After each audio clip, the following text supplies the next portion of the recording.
विद्यार्थी मित्रों प्रणाम। धोरण 9 विज्ञान प्रकरण 9 बળ तथा गतिना नियमो। मित्रों આપણે આ પ્રકરણની અંદર વાત કરી કે આપણે ન્યૂટનના ગતિના ત્રણ નિયમો સમજવાના છે। એમાં પહેલો અને બીજો નિયમ આપણે ભણી ગયા છીએ। હવે ન્યૂટનનો ગતિનો ત્રીજો નિયમ। તો મિત્રો અહીંયાથી આગળના જે કંઈ ટોપિક છે એ બધા આપણે વાત કરી તે મુજબ આ વર્ષ માટે અભ્યાસક્રમમાંથી કેન્સલ કરેલ છે, પરંતુ આગળના વર્ષોમાં તમને તકલીફ ન પડે એના માટે આપણે બહુ ડિટેલમાં નહીં જઈએ, પરંતુ ઉપર ચડેલી માહિતી સમજી લઈશું। તો ન્યૂટનનો ગતિનો ત્રીજો નિયમ છે, એ નિયમ એવો છે કે જ્યારે બે પદાર્થો વચ્ચેની આંતરક્રિયા થાય, આંતરક્રિયા એટલે સમજી લો અથડાય છે, બે પદાર્થો એકબીજા સાથે અથડાય છે, ત્યારે એક પદાર્થ બીજા પદાર્થ ઉપર જેટલું બળ લગાવે, એક પદાર્થ બીજા પદાર્થ ઉપર જેટલું બળ લગાવે એટલું જ બળ બીજો પદાર્થ પહેલા પદાર્થ ઉપર લગાડે છે। તરત જ પહેલો પદાર્થ જેવું બીજા પદાર્થ ઉપર બળ લગાડે એટલે બીજો પદાર્થ એટલું જ બળ પહેલા પદાર્થ ઉપર લગાડે। આ બંને બળ છે એ સમાન મૂલ્યના હોય, એક પદાર્થ જેટલું બળ બીજા પદાર્થ ઉપર લગાડે, બીજો પદાર્થ એટલું જ બળ પહેલા પદાર્થ ઉપર લગાડે છે। સાથે સાથે બંને બળની દિશા વિરુદ્ધ હોય। પહેલો પદાર્થ છે એ તમે જોઈ શકો છો ડાબી બાજુથી જમણી બાજુ લગાડે, બીજો પદાર્થ જમણી બાજુથી ડાબી બાજુ, એટલે કે બળની દિશા પરસ્પર વિરુદ્ધ હોય, બળના મૂલ્યો સમાન હોય, દિશા પરસ્પર વિરુદ્ધ હોય। અને અહીંયા બળ છે એ બંને પદાર્થો ઉપર લાગે છે, પહેલા પદાર્થ દ્વારા બીજા પદાર્થ ઉપર અને બીજા પદાર્થ દ્વારા પહેલા પદાર્થ ઉપર। એટલે આ છે ન્યૂટનનો ગતિનો ત્રીજો નિયમ કે જ્યારે બે પદાર્થો વચ્ચેની આંતરક્રિયા દરમિયાન એક પદાર્થ બીજા પદાર્થ ઉપર બળ લગાડે ત્યારે તરત જ એક સમય બીજો પદાર્થ પહેલા પદાર્થ ઉપર બળ લગાડે છે।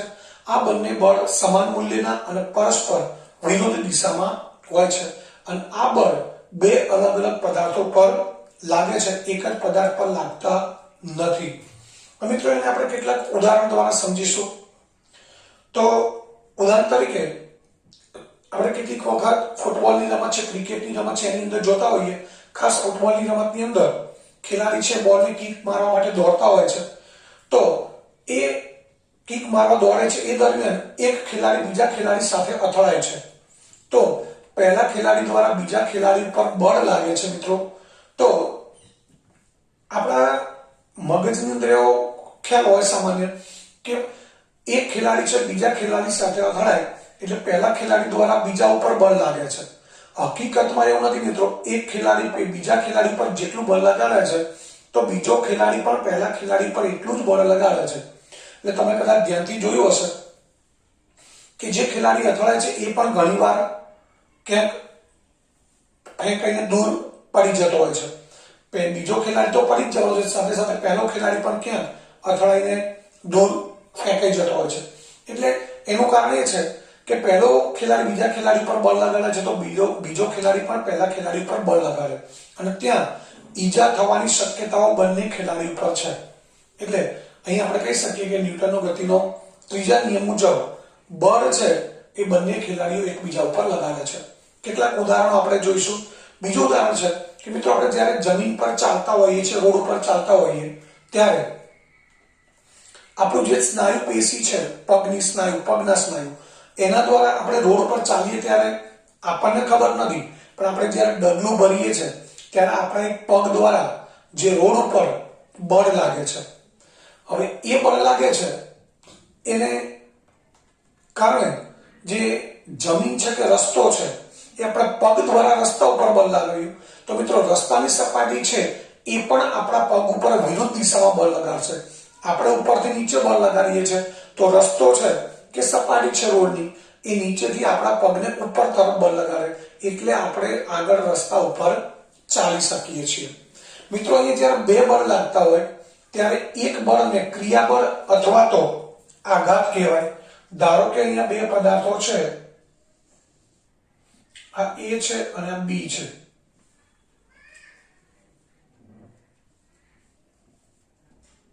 શરૂઆતમાં બંને પદાર્થો છે એકબીજાથી અલગ છે, બંને પદાર્થો ધારો કે આ દિશામાં ગતિ કરે છે, આનો વેગ વધુ છે,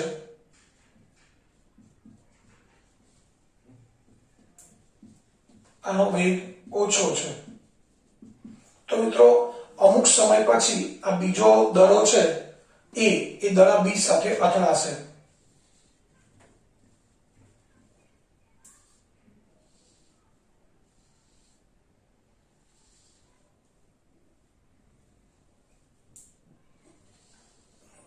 આ બી દડો છે એ દડો છે. આ અથડામણ પહેલા છે, અહીંયા બંને દડા એકબીજા સાથે અથડાઈ ગયા છે. તો મિત્રો અહીંયા આ બાજુ જે બળ લાગશે એ દડો એ છે એના દ્વારા બી ઉપર લાગતું બળ છે. કયું બળ કહીશું? એ દ્વારા બી ઉપર લાગતું બળ છે. તો એ જે બળ છે એને આપણે FBA કહીશું. એ દ્વારા બી પર લાગતું બળ. તો એ જ રીતે દડો બી છે એ પર બળ લગાડશે એટલે બી દ્વારા એ પર લાગતું બળ કહેવાય. તો આ રીતે આ બંને દડા છે એકબીજા ઉપર બળ લગાડે. આપણને ખબર છે કે આ દડો પાછળથી જાય છે તો આગળના દડાને ધક્કો મારશે. તો આગળનો દડો છે તો આગળ જવાનો જ છે, પણ પાછળનો દડો છે એ પાછો પડશે અથવા તો પાછો નહીં પડે તો એના વેગમાં ઘટાડો થશે મિત્રો. એનું કારણ એ છે કે દડો એ છે એ દડા બી ને જમણી બાજુ બળ લગાડે છે, તો દડો બી છે એને ડાબી બાજુ બળ લગાડશે. એટલે બળ બંને લાગે છે બંને દિશામાં. અને આ બંને બળ સમાન મૂલ્યના જ હશે અને દિશા પરસ્પર કેવી હશે મિત્રો? વિરુદ્ધ હશે. તો એમાં આપણે એક બળ છે, આ બળ છે એને ક્રિયા બળ કહીએ અથવા એના માટે બીજો શબ્દ વાપરી શકાય આઘાત. તો જે બીજું બળ લાગે છે વિરુદ્ધ દિશામાં એને આપણે પ્રતિક્રિયા બળ કહીશું. બે બળમાંથી એક બળ ક્રિયા બળ છે તો બીજું છે પ્રતિક્રિયા બળ, જેને પ્રત્યાઘાત કહેવાય છે. જેને શું કહેવાય છે મિત્રો? પ્રત્યાઘાત. તમે આને ક્રિયા બળ અથવા આઘાત કહી શકો તો ઉપરનું બળ છે પ્રતિક્રિયા બળ અથવા તો પ્રત્યાઘાત કહેવાય. એટલે બેમાંથી કોઈ એક ક્રિયા બળ છે તો બીજો પ્રતિક્રિયા બળ છે, કોઈ એક આઘાત છે તો બીજું બળ છે પ્રત્યાઘાત છે. તો આ રીતે બે પદાર્થો છે આંતરક્રિયા, એટલે આપણે સમજવા માટે અથડામણ લઈશું કે બે પદાર્થો વચ્ચે જ્યારે આંતરક્રિયા થાય છે ત્યારે એક પદાર્થ બીજા પદાર્થ ઉપર જેટલું બળ લગાડશે તેટલું જ બળ બીજો પદાર્થ પહેલા બળ ઉપર લગાડશે. આ બંને બળના મૂલ્યો કેવા હશે મિત્રો? સમાન. એટલે FAB શું થશે? FBA. પરંતુ દિશા પરસ્પર વિરુદ્ધ છે એટલે એકની આગળ આપણે શું મૂકવું પડે? માઇનસ નિશાની મૂકવી પડે. એકની આગળ શું મૂકવું પડે? માઇનસ. માઇનસ નિશાનીનો મતલબ એવો નથી બળનું મૂલ્ય ઋણ છે, બળની દિશા વિરુદ્ધ છે એવું દર્શાવવા માટે આપણે અહીંયા ઋણ ચિહ્ન મૂકીએ છીએ. બંને બળના મૂલ્યો સમાન છે પરંતુ દિશા વિરુદ્ધ છે એટલે અહીંયા માઇનસ મૂકી શકાય અથવા આપણે આની આગળ માઇનસ મૂકીએ તો પણ ચાલે. માઇનસ FAB FBA તો પણ ચાલે. એટલે અહીંયા ઋણ નિશાની માત્ર એ દર્શાવે છે કે આ બંને બળ એ સદિશ રાશિ છે અને બંનેની દિશા પરસ્પર વિરુદ્ધ છે. તો ન્યૂટનનો ગતિનો આ ત્રીજો નિયમ છે અને એને ટૂંકમાં એવું પણ કહી શકાય કે આઘાત અને પ્રત્યાઘાત હંમેશા સમાન મૂલ્યના અને પરસ્પર વિરુદ્ધ દિશામાં હોય છે. ન્યૂટનનો ગતિનો ત્રીજો નિયમ છે અને ટૂંકમાં આવી રીતે લખાય: આઘાત અને પ્રત્યાઘાત હંમેશા સમાન મૂલ્યના અને પરસ્પર વિરુદ્ધ દિશામાં હોય છે. મિત્રો એના બીજા ઉદાહરણ જો આપણે બે ઉદાહરણની વાત કરી કે આપણે જ્યારે રોડ પર ચાલવાનો પ્રયત્ન કરીએ છીએ ત્યારે આપણા પગના સ્નાયુ પેશી દ્વારા જે બળ લાગે છે એ રોડ રસ્તા ઉપર લાગે છે, એને આપણે ક્રિયા બળ અથવા આઘાત કહીએ. તો રોડ રસ્તા દ્વારા આપણા પગ ઉપર શું થાય છે? વિરુદ્ધ દિશામાં બળ લાગે છે, જેને પ્રતિક્રિયા બળ અથવા પ્રત્યાઘાત કહેવાય, જેના કારણે આપણે આગળ ચાલી શકીએ છીએ. મિત્રો બળ લાગે છે એટલે બળ લાગે એટલે જ્યારે પદાર્થ ઉપર બળ લાગે તેના વેગમાં ફેરફાર થાય અને એના કારણે પ્રવેગ ઉત્પન્ન થાય. તો અહીંયા આ બંને બળ એકબીજા ઉપર લાગે છે તો પ્રવેગ બંને પદાર્થમાં ઉત્પન્ન થાય એવું જરૂરી નથી. પ્રવેગ એટલે વેગમાં થતો ફેરફાર. મિત્રો આપણે ચાલવાનું ઉદાહરણ લીધું કે આપણે જ્યારે રસ્તા ઉપર ચાલીએ છીએ ત્યારે આપણા પગ દ્વારા જમીન ઉપર બળ લાગે છે, જમીન ઉપર બળ લાગે છે અને એ ક્રિયાબળ અથવા આઘાત છે. તો એ બળના કારણે જમીન એટલે કે જમીન શેની છે? પૃથ્વીની.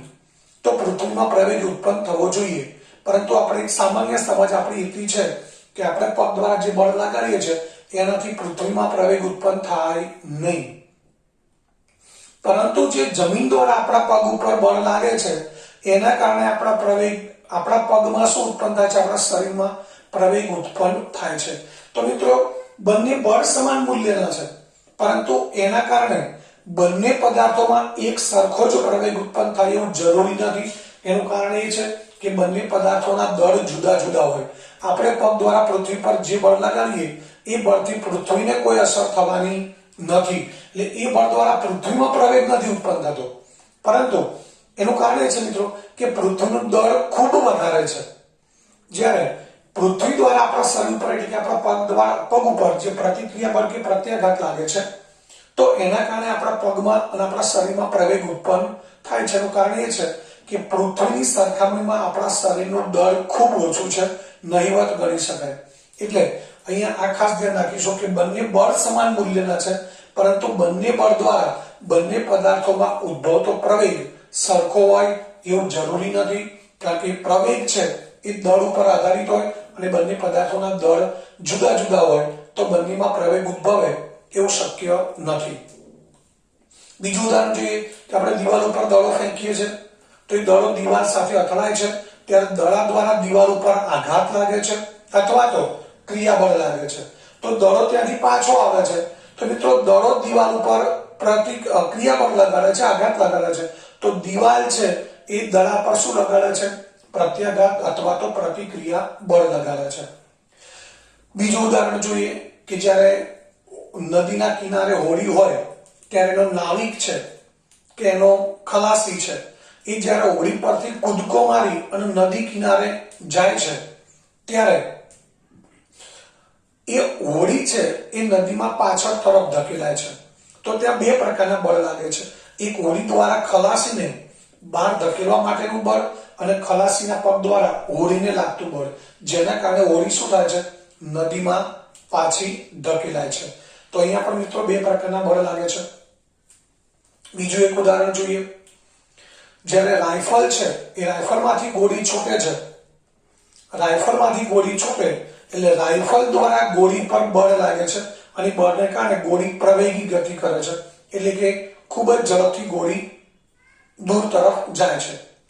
તો રાઇફલ દ્વારા ગોળી પર બળ લાગે છે, તો ગોળી દ્વારા રાઇફલ ઉપર પણ બળ લાગે છે, જેના કારણે રાઇફલ છે એ મિત્રો પાછળ તરફ ધકેલાય છે।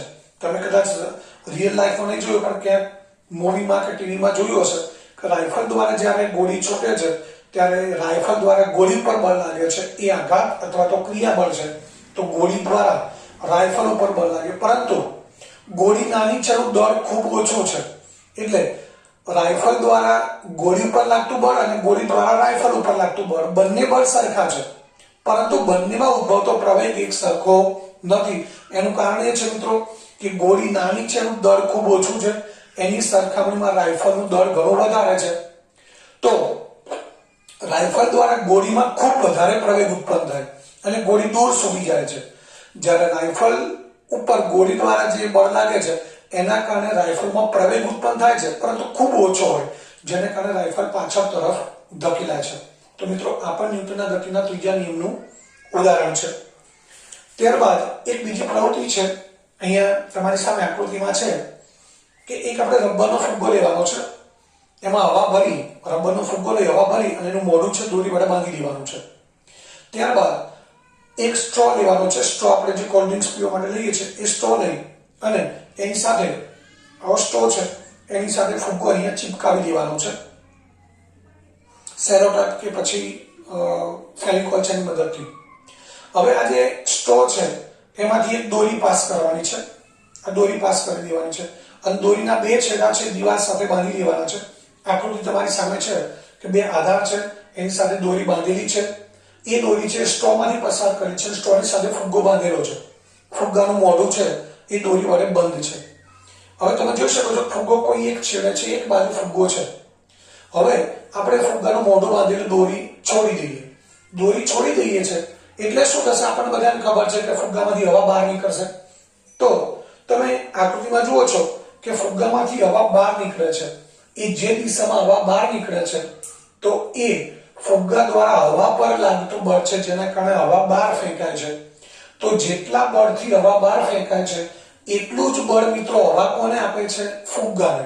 એટલે ફુગ્ગો એટલા જ બળને કારણે શું થાય છે? સ્ટ્રો પર વિરુદ્ધ દિશામાં ખસે છે। આ આપણે સમજી શકીએ, કદાચ ક્યાંક આપણે અનુભવ્યું પણ હશે આ ઉદાહરણ. તો અહીંયા આપણે જોઈ શકીએ છીએ કે હવા છે એ ડાબી બાજુ ગતિ કરે છે તો ફુગ્ગો જમણી બાજુ ગતિ કરે, હવા જમણી બાજુ જશે તો ફુગ્ગો ડાબી બાજુ જશે. તો અહીંયા પણ મિત્રો હવા અને ફુગ્ગો એકબીજા ઉપર બળ લગાડે છે, જે આઘાત અને પ્રત્યાઘાત બળ કહી શકાય. મિત્રો એક બીજી મહત્વની બાબત, ન્યૂટનના ગતિના 3 નિયમોની આપણે આ પ્રકરણમાં ચર્ચા કરી. તેમાં 3 નિયમો છે એ બળ વિશે આપણને જુદી જુદી માહિતી આપે છે. તો ઘણીવાર જે ટૂંકા પ્રશ્નો છે ઓબ્જેક્ટિવ, એની અંદર આવું પૂછાતું હોય છે કે ન્યૂટનના ગતિના નિયમો છે એ બળ વિશે શું માહિતી આપે છે. તો મિત્રો પ્રથમ નિયમ છે એ શું આપે છે? બળની વ્યાખ્યા. તમે યાદ કરો, બળની વ્યાખ્યા આપે છે. ન્યૂટનનો ગતિનો પહેલો નિયમ છે એ બળની વ્યાખ્યા આપે છે. ત્યારબાદ બીજો નિયમ છે એ બળનું મૂલ્ય આપે છે. બીજો નિયમ છે F = ma. તો આની પરથી આપણને બળનું મૂલ્ય ખબર પડે. પદાર્થનું દળ ખબર હોય અને પ્રવેગ ખબર હોય તો બળ કેટલું જોઈએ એ આપણને ખબર પડી જાય. કોઈ પદાર્થનું દળ 10 કિલોગ્રામ છે, પ્રવેગ 5 મીટર/સેકન્ડ² જેટલો ઉત્પન્ન કરવો છે, તો 10 × 5 એટલે 50 ન્યૂટન બળ લગાડવું પડે. એટલે ન્યૂટનનો ગતિનો બીજો નિયમ છે એ શું આપે છે? બળનું મૂલ્ય. અને મિત્રો ત્રીજો નિયમ છે એવું જણાવે છે કે બળ એટલું અટોલું હોતું નથી.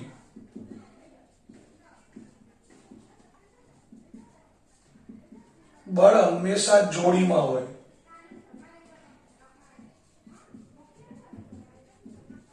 બળ ક્યારે એટલું અટોલું હોતું નથી, હંમેશા જોડીમાં હોય. એટલે આપણે વાત કરી ન્યૂટનના ગતિના ત્રીજા નિયમમાં શરૂઆતમાં કે બે પદાર્થો અથડાય છે, એક પદાર્થ બીજા પદાર્થ ઉપર જેટલું બળ લગાડે એટલું જ બળ એ જ સમયે બીજો પદાર્થ છે પહેલા પદાર્થ ઉપર લગાડે. એટલે બે પદાર્થો વચ્ચે આંતરક્રિયા થાય ત્યારે એક જ પદાર્થ બીજા ઉપર બળ લગાડે અને બીજો પદાર્થ પહેલા ઉપર બળ ન લગાડે એવું શક્ય નથી. એટલે કે બળ હંમેશા જોડીમાં હોય. જ્યારે બે પદાર્થો અથડાય કે બે પદાર્થો વચ્ચે આંતરક્રિયા થાય ત્યારે બંને પદાર્થો એકબીજા ઉપર બળ લગાડતા હોય, એટલે બળ હંમેશા જોડીમાં જ હોય છે, એકલું અટલું ક્યારે હોતું નથી. તો ન્યૂટનના ગતિના 3 નિયમો છે, બળ વિશે જુદી જુદી માહિતી આપે છે. પહેલો નિયમ બળની વ્યાખ્યા આપે છે, બીજો નિયમ બળનું મૂલ્ય આપે છે, ત્રીજો નિયમ એવું કહે છે કે બળ એટલું અટલું હોતું નથી, બળ હંમેશા જોડીમાં હોય છે. તો મિત્રો આ ન્યૂટનના ગતિના ત્રીજા નિયમની વાત થઈ અને એના કેટલાક ઉદાહરણોની ચર્ચા કરી આપણે. ત્યારબાદ આગળનો ટોપિક છે વેગમાન સંરક્ષણનો નિયમ.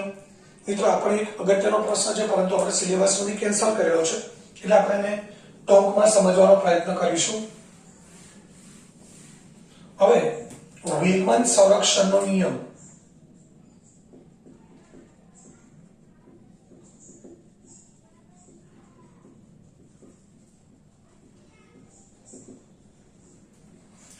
તો આને આપણે ટૂંકમાં સમજી લઈએ. હમણાં આપણે વાત કરી કે બે દળાઓ છે, ગતિ કરે છે A અને B. આનો વેગ છે UA, આનો વેગ છે UB.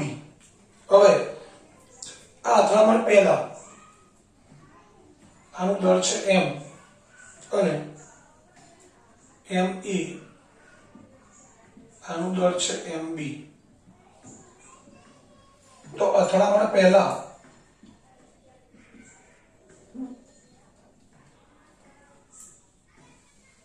ત્યારબાદ બંને દળો એકબીજા સાથે અથડાય છે.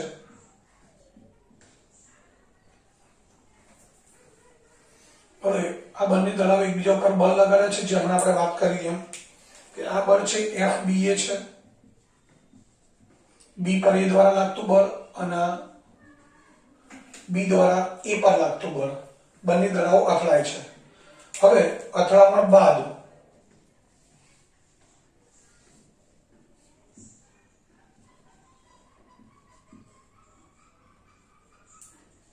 આનો વેગ થઈ જાય છે VB, આનો વેગ બદલાઈ ગયો. એ બંને દળો એકબીજા સાથે અથડાય છે, અથડાય પછી પણ ગતિ ચાલુ રાખે છે, પરંતુ વેગ બદલાઈ ગયા છે, VA અને VB છે. તો મિત્રો અહીંયા આપણે પ્રારંભિક વેગમાન લઈએ. આ દળો A છે એનું પ્રારંભિક વેગમાન લઈએ PA. તો પીએ બરાબર શું થશે? વેગમાનનું સૂત્ર છે દળ ગુણ્યા વેગ. દળ છે ma, વેગ છે ua. દળો b, એનું વેગમાન શું થશે મિત્રો? mb ub. કુલ પ્રારંભિક વેગમાન, બંનેનું કુલ પ્રારંભિક વેગમાન, એને આપણે pi વડે દર્શાવીએ તો શું થાય? pa plus pb. pa એટલે શું મિત્રો? ma ua. pb એટલે mb ub. આ પ્રારંભિક વેગમાન થયું. હવે ત્યારબાદ અથડામણ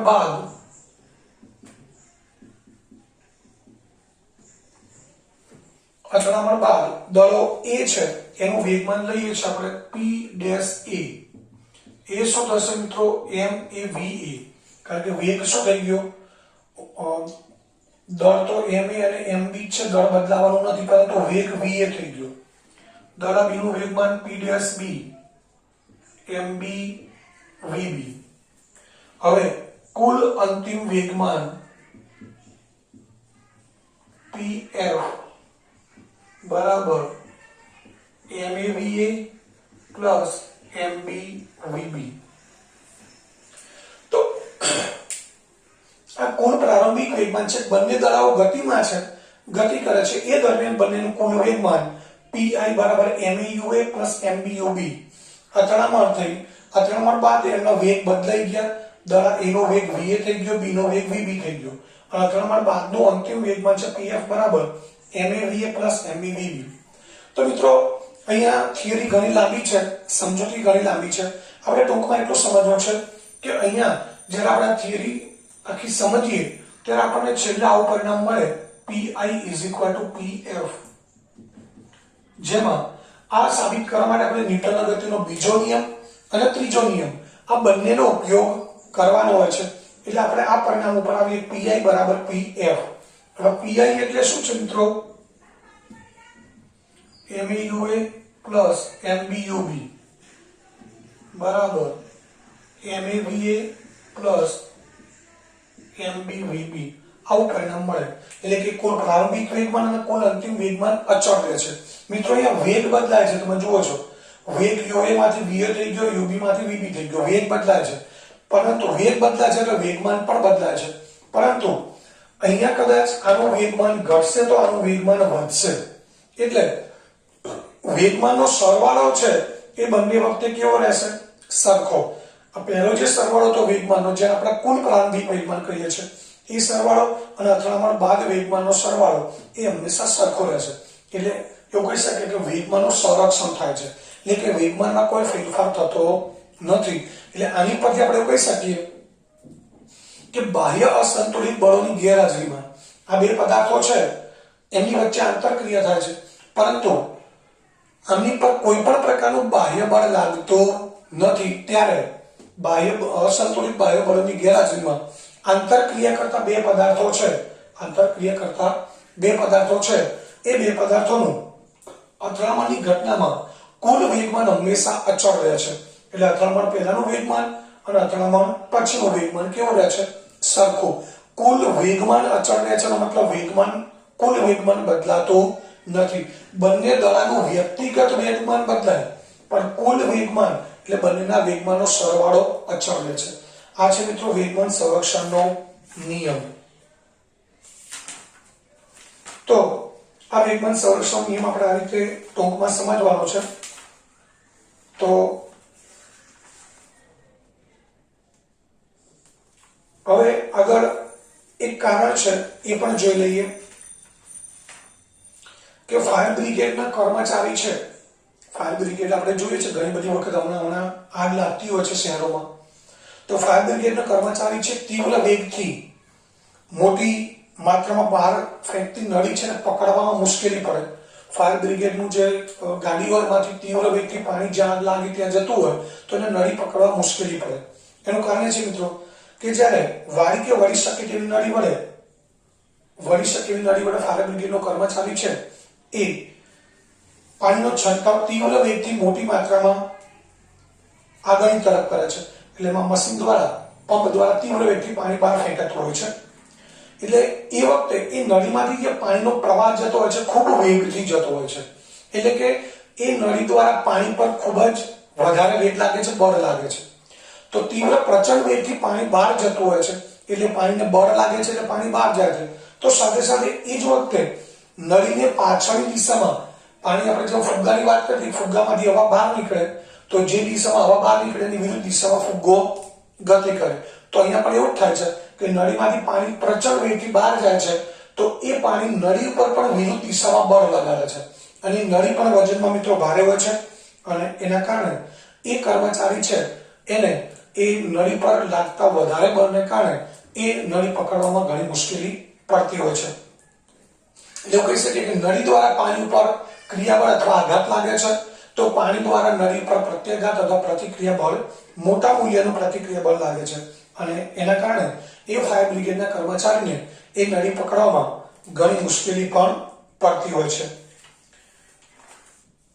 તો મિત્રો અહીંયા આ પ્રકરણ છે એમાં આપણે જેટલા અગત્યના મુદ્દા સમજવાના હતા એ અહીંયા પૂરા થયા છે. એટલે આ પ્રકરણ છે 9, બળ અને ગતિના નિયમો, એ પણ અહીંયા પૂરું થયું છે.